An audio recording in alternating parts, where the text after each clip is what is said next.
ಜನಪರ ನ್ಯಾಯಪರ. Karnataka working journalist voice ವತಿಯಿಂದ ಪ್ರಮುಖ ಬೇಡಿಕೆ ಈಡೇರಿಕೆಗಾಗಿ ಮನವಿ.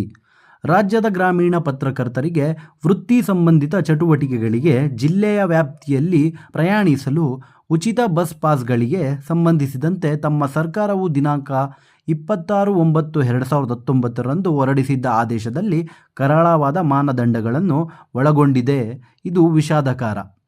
ಮಾಧ್ಯಮದ ಪಟ್ಟಿಯಲ್ಲಿ ಇರಬೇಕೆಂಬ ಮಾನದಂಡ ಅಂದು ಜಾಹೀರಾತಿಗೆ ಸಂಬಂಧಿಸಿದರೂ ತಮ್ಮ ಸರ್ಕಾರ ಗ್ರಾಮೀಣ ಪತ್ರಕರ್ತರಿಗೆ ಈ ಸೌಲಭ್ಯ ಸಿಗಬೇಕೆಂಬ ದುರುದ್ದೇಶದಿಂದ ಈ ನಿಯಮ ವಿಧಿಸಿರುತ್ತೀರಿ. 4 ವರ್ಷದ ಕಾಯಂ ನೇಮಕಾತಿ ಆದೇಶ ಪತ್ರಗಳನ್ನು ವರದಿಗಾರರು ಹೊಂದಿರಲೇಬೇಕೆಂಬ ನಿಯಮ ಮರಣಶಾಸನದಂತಿದ್ದು, ಇಂದಿನ ಸ್ಥಿತಿಯಲ್ಲಿ ಮಾಧ್ಯಮದ ಪಟ್ಟಿಯಲ್ಲಿರುವ ಯಾವೊಬ್ಬ ಮಾಲೀಕ ಸಂಪಾದಕರು ಕಾಯಂ ನೇಮಕಾತಿ ಆದೇಶ ಕೊಡಲು ಸಾಧ್ಯವೇ ಎಂಬ ಚಿಂತನೆಯನ್ನು ಮಾನ್ಯ ಮುಖ್ಯಮಂತ್ರಿಗಳು ಹಾಗೂ ಸಾಮಾಜಿಕ ಹರಿಕಾರರೆಂಬ ಬಿರುದು ಹೊಂದಿರುವ ತಾವುಗಳು ಮಾಡಬೇಕಾಗಿತ್ತು. ಸ್ತ್ರೀ ಶಕ್ತಿ ಯೋಜನೆಯ ಅಡಿಯಲ್ಲಿ 2.5 ಕೋಟಿ ಮಹಿಳೆಯರಿಗೆ ವಾರ್ಷಿಕ 1800 ಕೋಟಿ ರುಗಳನ್ನು ರಾಜ್ಯದ ವ್ಯಾಪ್ತಿ ಓಡಾಡಲು ಅದು ಕೇವಲ ಆಧಾರ್ ಕಾರ್ಡ್ ತೋರಿಸಿದರೆ ಸಾಕು ಎಂಬ ಮಾನದಂಡ ಮಾಡಿದ್ದೀರಿ. ಗ್ರಾಮೀಣ ಪತ್ರಕರ್ತರು ಮಾಡಿದ ಪಾಪವಾದರೂ ಏನು ಎಂಬುದು ಪತ್ರಕರ್ತರಿಗೆ RNI ಪ್ರತಿ ಹಾಗೂ ಸಂಚಿಕೆಗಳು ಪ್ರತಿಗಳು ಒದಗಿಸಿರಿ ಎಂದು ಮಾನದಂಡ ವಿಧಿಸಿದರೆ ಸಾಕಾಗಿತ್ತು. ಹೆಣ್ಣು ಮಕ್ಕಳಿಗೆ ಇರುವಷ್ಟು ಬೆಲೆ ರಾಜ್ಯದ 10,000 ಗ್ರಾಮಾಂತರ ಪತ್ರಕರ್ತರಿಗಿಲ್ಲವೇ ಎಂಬ ಸಂಶಯವು ಮೂಡಿದೆ. ಸಿದ್ದರಾಮಯ್ಯನವರೇ, ಅಂದಾಜು 30 ಕೋಟಿಗಳು ವರ್ಷಕ್ಕೆ ಬೀಸುತ್ತಿದೆ. 10,000 ಗ್ರಾಮಾಂತರ ಪತ್ರಕರ್ತರು ಜಿಲ್ಲಾ ವ್ಯಾಪ್ತಿಯಲ್ಲಿ ಓಡಾಡಲು ಸಾಧ್ಯವಿರುವ ಹಿನ್ನೆಲೆಯಲ್ಲಿ ಈಗಾಗಲೇ 1800 ಕೋಟಿ ರುಗಳನ್ನು ರಾಜ್ಯದ ವ್ಯಾಪ್ತಿ ಓಡಾಡಲು ಪತ್ರಕರ್ತರಿಗೆ ಮಹಿಳೆಯರಿಗೆ ಅವಕಾಶ ಮಾಡಿಕೊಟ್ಟಿರುವ ತಮ್ಮ ಸರ್ಕಾರ ಆದಷ್ಟು ಶೀಘ್ರ ಈ ತಾರತಮ್ಯ ಸರಿಪಡಿಸಿ ಸಮಸ್ತ ಪತ್ರಕರ್ತರಿಗೆ ನ್ಯಾಯ ದೊರಕಿಸಿ ತಾವುಗಳು ಮಾಧ್ಯಮದ ರಾಮಯ್ಯರಾಗಬೇಕೆಂದು ವಿನಂತಿ. ವಾರ್ತಾ ಇಲಾಖೆಯಲ್ಲಿ ಪ್ರಸ್ತುತ ಖಾಲಿ ಇರುವ 300ಕ್ಕಿಂತ ಹೆಚ್ಚು ಅಧಿಕ ಸಿಬ್ಬಂದಿಯವರನ್ನು ಸರ್ಕಾರ ಕೂಡಲೇ ನೇಮಕಗೊಳಿಸಬೇಕು. ರಾಜ್ಯದ ಕಾರ್ಯನಿರತರ ಪ್ರತಿಯೊಬ್ಬ ಪತ್ರಕರ್ತರುಗಳಿಗೆ ಜೀವ ವಿಮಾ ಸೌಲಭ್ಯಗಳನ್ನು ಸರ್ಕಾರದಿಂದ ಒದಗಿಸಬೇಕು. ಪತ್ರಕರ್ತರ ಮಾಶಾಸನ ನಿಯಮಗಳನ್ನು ಸರಳೀಕರಿಸಿ ಸಂಕಷ್ಟದಲ್ಲಿರುವ ಪತ್ರಕರ್ತರಿಗೆ ಸರ್ಕಾರ ನೆರವಾಗಬೇಕು. ಇದಿಷ್ಟು ಪ್ರಮುಖ ಬೇಡಿಕೆಗಳು ಈಡೇರಿಕೆ ಆಗಬೇಕೆಂದು ಕರ್ನಾಟಕ ವರ್ಕಿಂಗ್ ಜರ್ನಲಿಸ್ಟ್ ವಾಯ್ಸ್ ರಾಜ್ಯ ಅಧ್ಯಕ್ಷರಾದ ಬಂಗಲೆ ಮಲ್ಲಿಕಾರ್ಜುನ ರವರು ಪತ್ರಕರ್ತರ ಪರವಾಗಿ ಮನವಿ ಮಾಡಲಾಯಿತು. ಇದಿಷ್ಟು ಕೋರಿಕೆಗಳು ಈಡೇರಿಸಬೇಕೆಂದು ಸಿದ್ದರಾಮಯ್ಯ ಸರ್ಕಾರಕ್ಕೆ ಮನವಿ ಮಾಡಲಾಯಿತು.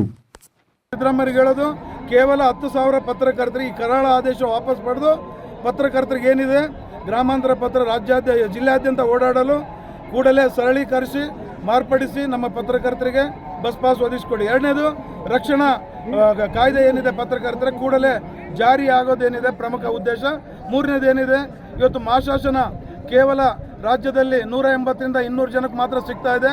ಸಾವಿರಾರು ಪತ್ರಕರ್ತರು ಸೇವೆ ಸಲ್ಲಿಸಿ ಇವತ್ತು ಹೀನಾಯ ಸ್ಥಿತಿಯಲ್ಲಿ ಬದುಕ್ತಾ ಇದ್ದಾರೆ. ಅದಕ್ಕೆ ಕಠಿಣವಾದಂಥ ಮಾನದಂಡಗಳು ಏನಿದ್ದಾವೆ ವಾರ್ತಾ ಇಲಾಖೆ ಸರ್ಕಾರದಿಂದ ಅದನ್ನು ಸರಳೀಕರಣಗೊಳಿಸಿ ಇವತ್ತು ಎಲ್ಲ ನಿವೃತ್ತರಾದ ಪತ್ರಕರ್ತರಿಗೆ ಇವತ್ತು ಮಾಶಾಸನ ಬರಬೇಕು. ಜೊತೆಗೆ ಟೋಲ್ಗಳಲ್ಲಿ ನಮ್ಮ ಪತ್ರಕರ್ತರು ವೆಹಿಕಲ್ ಉಚಿತವಾಗಿ ಓಡಾಡಲು ಅನುಕೂಲ ಮಾಡಿಕೊಡ್ಬೇಕಂತ ಒಪ್ಕೊಳ್ತಾರೆ. ಒಂದು ವೇಳೆ ತಾವು ಕೊಡದೆ ಹೋದ್ರೆ ಮುಂದಿನ ದಿನಗಳಲ್ಲಿ ಏನಪ್ಪಾ ಅಂತಂದ್ರೆ ಎಲ್ಲ ಮಾಧ್ಯಮದವರು ಏನಪ್ಪಾ ಅಂದ್ರೆ ನಿಮ್ಮ ಸುದ್ದಿಯನ್ನು ಪ್ರಕಟಿಸುವ, ಸುದ್ದಿಯನ್ನು ಬರೆಯುವ, ಸುದ್ದಿಯನ್ನು ಮಾಡುವ ಎಲ್ಲದಕ್ಕೂ ನಾವು ಧಿಕ್ಕರಿಸಬೇಕಾಗ್ತದೆ. ಮತ್ತು ತಮಗೆ ಇನ್ನೊಂದು ಎಚ್ಚರಿಕೆಯನ್ನು ಕೊಡೋಕೆ ನಾನು ಇಷ್ಟಪಡ್ತೀನಿ.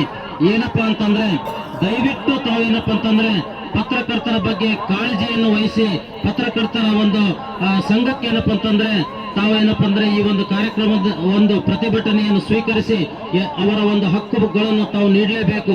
ಇದಕ್ಕಿಂತ ಮುಂಚಿತವಾಗಿ ಇನ್ನೊಂದು ಮಾತನಾಡಲಿಕ್ಕೆ ಇಷ್ಟಪಡ್ತೇನೆ. ಯಾಕಂದ್ರೆ ಇಲ್ಲಿ ನಮ್ಮ ಭಾರತದ ಈ ಒಂದು ಭೂಮಿಗೆ ಸ್ವತಂತ್ರ ದೊರಕಬೇಕಾದ್ರೆ ಇವತ್ತೇನಪ್ಪ ಅಂತಂದ್ರೆ ಎಲ್ಲ ಪತ್ರಕರ್ತರ ಶ್ರಮವೂ ಅದರಲ್ಲಿದೆ. ತ್ಯಾಗ ಬಲಿದಾನಗಳ ಒಂದು ಸಾಲಿನಲ್ಲಿ ನಮ್ಮ ಒಂದು ಹೆಸರು ಸಹ ಇದೆ. एक जमाना वो था गले में हंडी थी, एक जमाना वो था गले में हंडी थी, कमर में झाड़ू थी, लेकिन आज जमाना बदल चुका है। गले में मेरे कर्नाटक की शाल है और कमर में बेल्ट है, ये सब बाबा अंಬೇಡ್ಕರ್ की देन ಅಂತಕ್ಕಂಥ ಮಾತನ್ನ ಖಂಡಿತವಾಗಿ ಮಾತಾಡ್ತಾರೆ. ಅವರು ಒಬ್ಬ ಪತ್ರಕರ್ತರು ಅನ್ನೋದನ್ನು ಮರೆಯಬೇಡಿ. ಯಾಕಂದ್ರೆ ಇಲ್ಲಿ ಬಾಲಗಂಗಾಧರ ತಿಲಕರವರಾಗಿರ್ಬೋದು, ಎಂತೆಂತ ಸಿಂಹ ಗರ್ಜನೆಯ ಮಾಡಿರ್ತಕ್ಕಂಥ ಪತ್ರಕರ್ತರು ಏನಪ್ಪಾ ಅಂದ್ರೆ ತಮ್ಮ ಹಕ್ಕಿಗಾಗಿ ತಮ್ಮ ಸರ್ವಸ್ವವನ್ನು ತ್ಯಾಗ ಮಾಡಿರ್ತಕ್ಕಂಥವರಿಗೆ ಇವತ್ತು ಏನೂ ಇಲ್ಲ ಅನ್ನೋದಕ್ಕೆ ಇಲ್ಲಿ ಒಂದು ರಾಜ್ಯ ಸರ್ಕಾರದ ಒಂದು ಸಾಕ್ಷಿ ಇದೆ. ಯಾಕಂತಂದ್ರೆ ಮಹಿಳೆಯರಿಗೆ ಆಧಾರ್ ಕಾರ್ಡ್ ನೋಡಿ ಏನಪ್ಪಾ ಅಂತಂದ್ರೆ ಒಂದು ಉಚಿತವಾಗಿರ್ತಕ್ಕಂಥ ಇದನ್ನ ಪಾಸ್ ಚೀಟಿ ಕೊಡ್ತಾರೆ.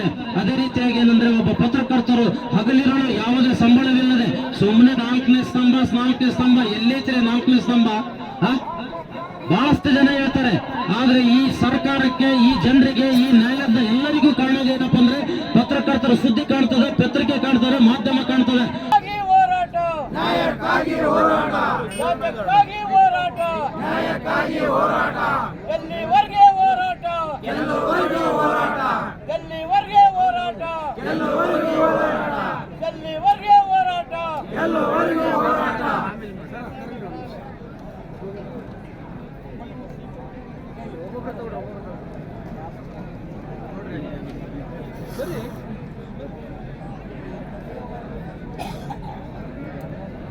ಬೇಕೇ ಬೇಕು ನ್ಯಾಯ, ಬೇಕು ಬೇಕೇ ಬೇಕು ನ್ಯಾಯ, ಬೇಕು. ಗ್ರಾಮೀಣ ಪತ್ರಕರ್ತರಿಗೆ ಕರಾಳ ಆದೇಶ ಹೊರಡಿಸಿರುವ ರಾಜ್ಯ ಸರ್ಕಾರಕ್ಕೆ ಹೇಳಿ ಧಿಕ್ಕಾರ. ಗ್ರಾಮೀಣ ಪತ್ರಕರ್ತರಿಗೆ ಕರಾಳ ಆದೇಶ ಹೊರಡಿಸಿದ ರಾಜ್ಯ ಸರ್ಕಾರಕ್ಕೆ ಹೇಳಿ ಧಿಕ್ಕಾರ. ಬೇಕೇ ಬೇಕು ನ್ಯಾಯ, ಬೇಕು ಬೇಕೇ ಬೇಕು ನ್ಯಾಯ, ನ್ಯಾಯ ಬೇಕು ಬೇಕೇ ಬೇಕು ನ್ಯಾಯ, ಬೇಕು. ಅಯ್ಯಯ್ಯೋ ಅಯ್ಯಯ್ಯೋ ಅನ್ಯಾಯ, ಅಯ್ಯಯ್ಯೋ ಅಯ್ಯಯ್ಯೋ ಅನ್ಯಾಯ, ಅನ್ಯಾಯ. ಗ್ರಾಮೀಣ ಪತ್ರಕರ್ತರಿಗೆ ಕರಾಳ ಆದೇಶ ಹೊರಡಿಸಿದ ಸರ್ಕಾರಕ್ಕೆ ಹೇಳಿ ಗ್ರಾಮೀಣ ಪತ್ರಕರ್ತರಿಗೆ ಕರಾಳ ಆದೇಶ ಹೊರಡಿಸಿದ ರಾಜ್ಯ ಸರ್ಕಾರಕ್ಕೆ ಹೇಳಿ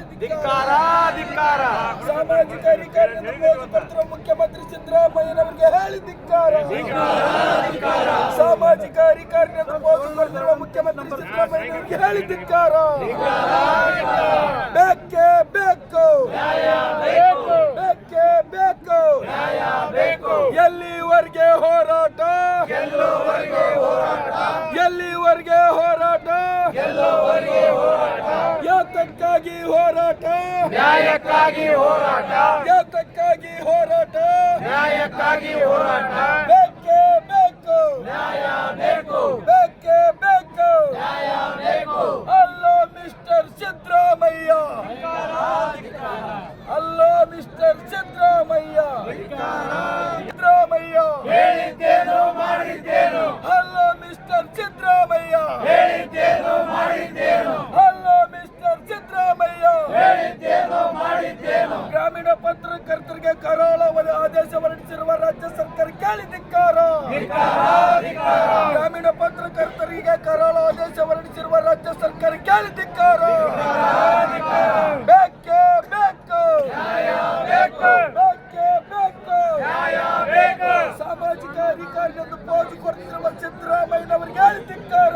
ಬಂಗ್ಲೆ ಮಲ್ಲಿಕಾರ್ಜುನ ಅವರ ನೇತೃತ್ವದಲ್ಲಿ 3ನೇ ವರ್ಷದ ಈ ಒಂದು ಪತ್ರಕರ್ತರ ಹೋರಾಟ ಹಗಲಿರುಳು ಶ್ರಮಿಸುತ್ತಿರುವ ಬಂಗ್ಲೆಯವರಿಗೆ ಧನ್ಯವಾದಗಳು ಮತ್ತು ಅವರಿಗೆ ಸ್ವಾಗತ. ಕರ್ನಾಟಕ ಸರ್ಕಾರ ಕಾರ್ಯನಿರತ ಪತ್ರಕರ್ತರ ಧ್ವನಿ ಪ್ರತಿಯೊಂದು ಕಾರ್ಯಕ್ರಮದಲ್ಲಿ ತನ್ನ ಕಾರ್ಯವನ್ನು ಯಶಸ್ವಿಯಾಗಿ ರೂಪಿಸಿಕೊಂಡು ಹೋರಾಟಗಳನ್ನು ಮಾಡುತ್ತಾ ಸರ್ಕಾರಕ್ಕೆ ಇವತ್ತು ಘನ ಸರ್ಕಾರ ಸಿದ್ದರಾಮಯ್ಯನವರು ಪತ್ರಕರ್ತರಿಗೆ ಮೂಗಿಗೆ ತುಪ್ಪ ಹೊರಿಸುವ ಕೆಲಸ ಮಾಡುತ್ತಿದ್ದಾರೆ.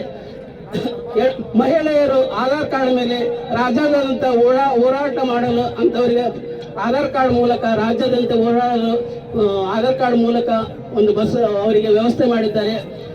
ಮಾಧ್ಯಮ ರಂಗದಲ್ಲಿ ಕೆಲಸ ಮಾಡುತ್ತಿರುವ ಪತ್ರಕರ್ತರಿಗೆ ಇವತ್ತು ಇಷ್ಟೆಲ್ಲ ಆದೇಶ ಹೊರಡಿಸಿ ಇಷ್ಟು ನಿಬಂಧನೆಗಳನ್ನು ನೋಡಿ ಎಲ್ಲ ನಿಬಂಧನೆಗಳನ್ನು ಗಾಳಿಗೆ ತೂರಿ ಮಾನ್ಯ ಮುಖ್ಯಮಂತ್ರಿ ಸಿದ್ದರಾಮಯ್ಯನವರೇ ನಮ್ಮ ಬಂಗ್ಲೆ ಮಲ್ಲಿಕಾರ್ಜುನ ಅವರ ಆದೇಶದ ಮೇರೆಗೆ ನಿಬಂಧನೆಗಳನ್ನೆಲ್ಲ ಬಿಟ್ಟು ಆಧಾರ್ ಕಾರ್ಡ್ ಮೂಲಕ ಮಹಿಳೆಯರಿಗೆ ಏನು ಮಾಡಿದ್ದೀರಿ ಹಾಗೆ ಪತ್ರಕರ್ತರು ಸಾಮಾಜಿಕ ಯುಗದಲ್ಲಿ ಕೆಲಸ ಮಾಡುವ ಪತ್ರಕರ್ತರಿಗೆ ನೀವು ಬಸ್ ಪಾಸ್ ವ್ಯವಸ್ಥೆ ನೀಡಬೇಕು ಮತ್ತು ಪತ್ರಕರ್ತರಿಗೆ ಸರ್ಕಾರದಿಂದ ಸಿಗುವ ಸೌಲಭ್ಯವನ್ನು ಒದಗಿಸಿಕೊಡಬೇಕು. ಗೌರವಧನ ಮತ್ತು ಪತ್ರಕರ್ತರು ಅಕಾಲಿಕ ಮರಣ ಹೊಂದರೆ ಅವರಿಗೆ ಪರಿಹಾರ ನೀಡಬೇಕು. ಘನ ಸರ್ಕಾರದಿಂದ ಸಿಗುವಂತಹ ಒದಗಿಸಿಕೊಡಬೇಕು. ಸರ್ಕಾರದಿಂದ ಸೌಲಭ್ಯವನ್ನು ಪತ್ರಕರ್ತರಿಗೆ ಒದಗಿಸಿದಾಗ ಪತ್ರಕರ್ತರಿಗೆ ಸಮಾಜದಲ್ಲಿ ಒಂದು ಒಳ್ಳೆಯ ಹೆಸರು ಬರುತ್ತದೆ. ಘನ ಸರ್ಕಾರ ಇದನ್ನು ಗಂಭೀರವಾಗಿ ಯೋಚಿಸಿ ಪತ್ರಕರ್ತರಿಗೆ ಒಂದು ನ್ಯಾಯ ದೊರಕಿಸಿಕೊಡಬೇಕೆಂದು ಈ ಮೂಲಕ ತಮ್ಮಲ್ಲಿ ವಿನಂತಿಸಿಕೊಳ್ಳುತ್ತೇನೆ. ಕರ್ನಾಟಕ ಕಾರ್ಯನಿರತ ಪತ್ರಕರ್ತರ ಸಂಘಕ್ಕೆ, ಕರ್ನಾಟಕ ಕಾರ್ಯನಿರತ ಪತ್ರಕರ್ತರ ಸಂಘಕ್ಕೆ ಬೇಕೇ ಬೇಕು, ಬೇಕೇ ಬೇಕು. ಹೋರಾಟ ಹೋರಾಟ ಹೋರಾಟ ಹೋರಾಟ ಹೋರಾಟ ಎಲ್ಲಿವರೆಗೆ ಹೋರಾಟ, ಎಲ್ಲಿವರೆಗೆ ಹೋರಾಟ, ಎಲ್ಲಿವರೆಗೆ ಹೋರಾಟ, ಎಲ್ಲಿವರೆಗೆ ಹೋರಾಟ, ಎಲ್ಲಿವರೆಗೆ ಹೋರಾಟ, ಎಲ್ಲಿವರೆಗೆ ಹೋರಾಟ, ಯಾತಕ್ಕಾಗಿ ಹೋರಾಟ, ನ್ಯಾಯಕ್ಕಾಗಿ ಹೋರಾಟ, ಯಾತಕ್ಕಾಗಿ ಹೋರಾಟ, ನ್ಯಾಯಕ್ಕಾಗಿ ಹೋರಾಟ, ಯಾತಕ್ಕಾಗಿ ಹೋರಾಟ, ನ್ಯಾಯಕ್ಕಾಗಿ ಹೋರಾಟ.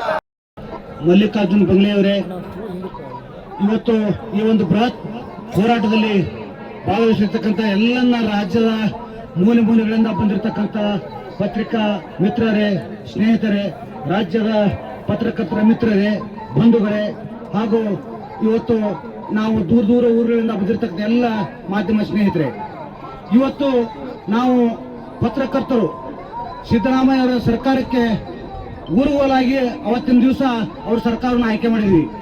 ಉದ್ದೇಶ ಇಷ್ಟೇ, ಈ ಸರ್ಕಾರದಿಂದ ನಾವು ಕೂಡ ಏನಾದರೂ ಪಡಿಬಹುದು, ಆಶ್ರಯದಾತ ಆಗಬಹುದು ಅಂತಕ್ಕಂಥ ಒಂದು ಕನಸನ್ನು ಕಂಡು ನಾವು ಸಿದ್ದರಾಮಯ್ಯ ಸರ್ಕಾರಕ್ಕೆ ಎಲ್ಲ ಮಾಧ್ಯಮದವರು ಕೂಡ ಸಹಕಾರ ಮಾಡಿದ್ವಿ.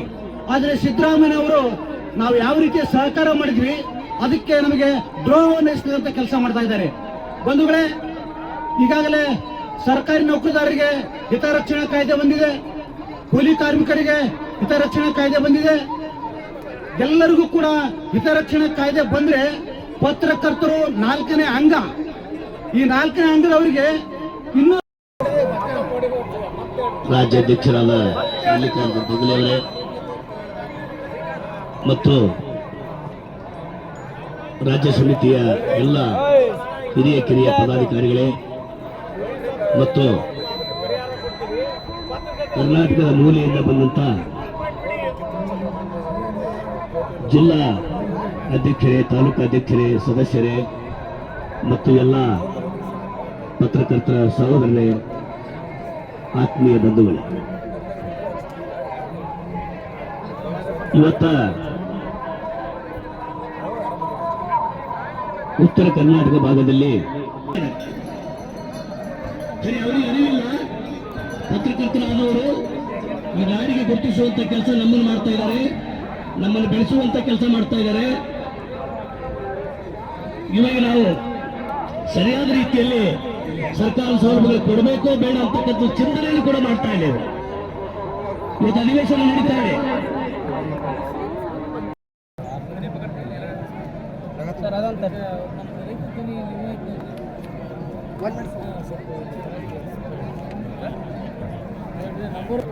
ಧಿಕ್ಕಾರ ಧಿಕ್ಕಾರ ಸಿದ್ದರಾಮಯ್ಯ ಸರ್ಕಾರಕ್ಕೆ ಧಿಕ್ಕಾರ, ಧಿಕ್ಕಾರ ಧಿಕ್ಕಾರ ಸಿದ್ದರಾಮಯ್ಯ ಸರ್ಕಾರಕ್ಕೆ ಧಿಕ್ಕಾರ, ಮಾಧ್ಯಮ ರಾವಣ ಸಿದ್ದರಾಮಯ್ಯನವರಿಗೆ, ಧಿಕ್ಕಾರ, ಧಿಕ್ಕಾರ, ಮಾಧ್ಯಮ ರಾವಣ ಸಿದ್ದರಾಮಯ್ಯನವರಿಗೆ, ಧಿಕ್ಕಾರ, ಧಿಕ್ಕಾರ, ಗ್ರಾಮೀಣ ಪತ್ರಕರ್ತರಿಗೆ ಹೊರಡಿಸಿರುವ ಕರಾಳ ಆದೇಶಕ್ಕೆ ಧಿಕ್ಕಾರ, ಧಿಕ್ಕಾರ, ಮಾಧ್ಯಮ ಆದೇಶ ಪತ್ರಕರ್ತರಿಗೆ ಕರಾಳ ಆದೇಶ ಹೊರಡಿಸಿರುವ ಸಿದ್ದರಾಮಯ್ಯ ಸರ್ಕಾರಕ್ಕೆ ಧಿಕ್ಕಾರ, ಧಿಕ್ಕಾರ.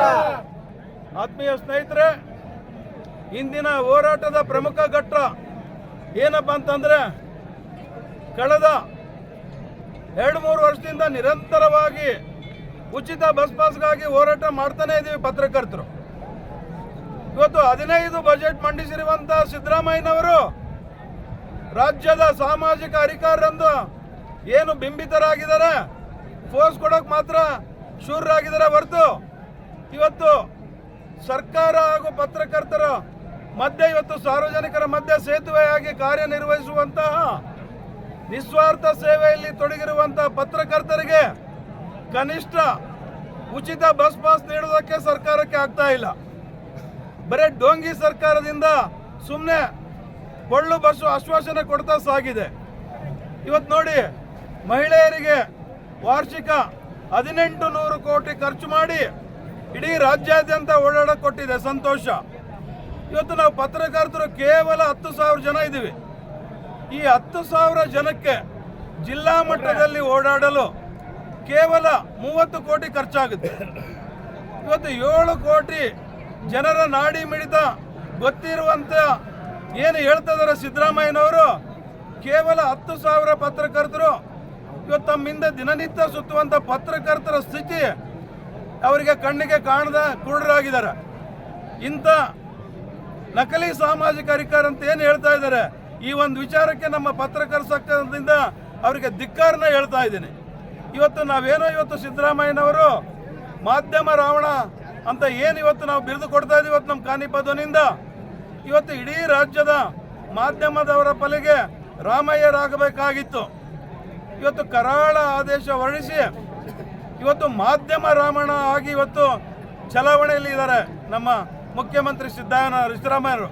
ಇನ್ನು ಮುಂದಾದರೂ ತಮ್ಮ ನಿಜವಾದ ಸ್ಥಿತಿಗೆ ಬಂದು ಸಮಸ್ತ ಪತ್ರಕರ್ತರಿಗೆ ನ್ಯಾಯ ಕೊಡಬೇಕೆಂದು ಈ ಸಂದರ್ಭದಲ್ಲಿ ನಮ್ಮ ದಿಟ್ಟ ಹೋರಾಟ, ಈ ಹೋರಾಟದ ಮುಖಾಂತರ ಸರ್ಕಾರಕ್ಕೆ ನಾನು ಎಚ್ಚರಿಕೆ ಕೊಡೋದಿಷ್ಟೇ, ಇವತ್ತು ನಕಲಿತನ ಬಿಟ್ಟು ಇವತ್ತು ಸಮಾಜ ಸ್ವಾಸ್ಥ್ಯ ಕಾಪಾಡ್ತಾ ಇದ್ದಾರೆ ಏನು ಪತ್ರಕರ್ತರು, ಅವರಿಗೆ ಜಿಲ್ಲಾ ಮಟ್ಟದಲ್ಲಿ ಓಡಾಡಲು ಇವತ್ತೇನು ನಾವು ಹೆಂಡತಿ ಮನೆಗೆ ನಮ್ಮ ಅತ್ತೆ ಮನೆ ಕೇಳ್ತಾ ಇಲ್ಲ ಓಡಾಡಕ್ಕೆ ಸರ್ಕಾರನ. ಸಮಾಜದ ಪ್ರತಿಬಿಂಬವಾಗಿ ಸಮಾಜ ಸ್ವಾಸ್ಥ್ಯ ಕಾಪಾಡಲು ಸರ್ಕಾರ ಹಾಗೂ ಸಾರ್ವಜನಿಕರ ಮಧ್ಯೆ ಕೊಂಡಿಯಾಗಿ ಸೇತುವೆಯಾಗಿ ನಾವು ಕಾರ್ಯನಿರ್ವಹಿಸಲು ಕೇಳ್ತಾ ಇದ್ದೀವಿ.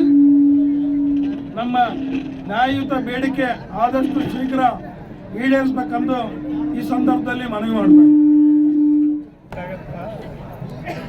ಇವತ್ತು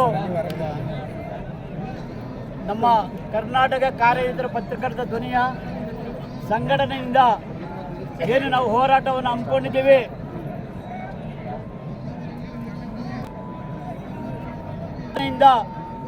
ಏನು ಹೋರಾಟವನ್ನು ಹಮ್ಮಿಕೊಂಡಿದ್ದೀವಿ, ಈ ಹೋರಾಟ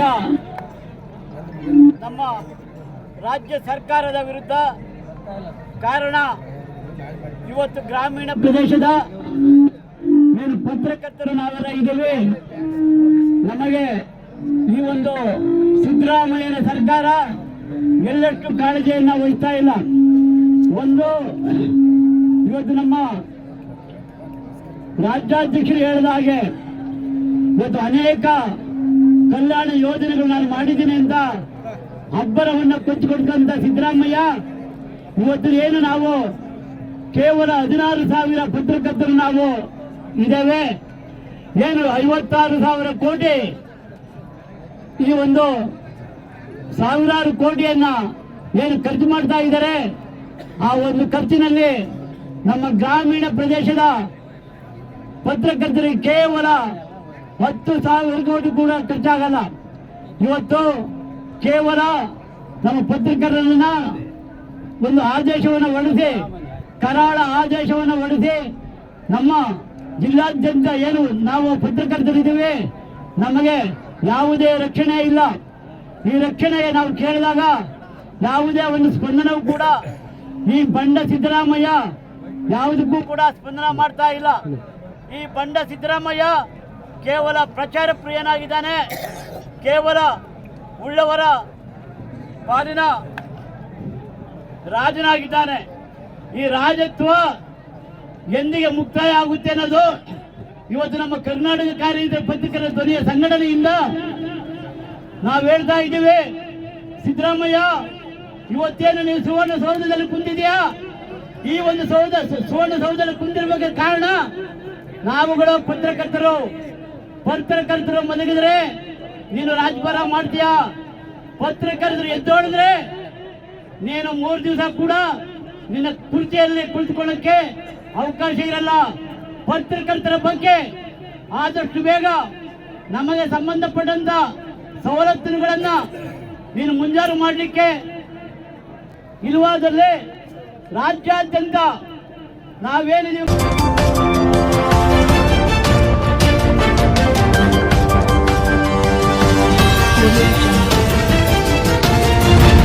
ತುಮಕೂರು ಫಸ್ಟ್ ಕ್ರೈಮ್ ನ್ಯೂಸ್, ಜನಪರ ನ್ಯಾಯಪರ.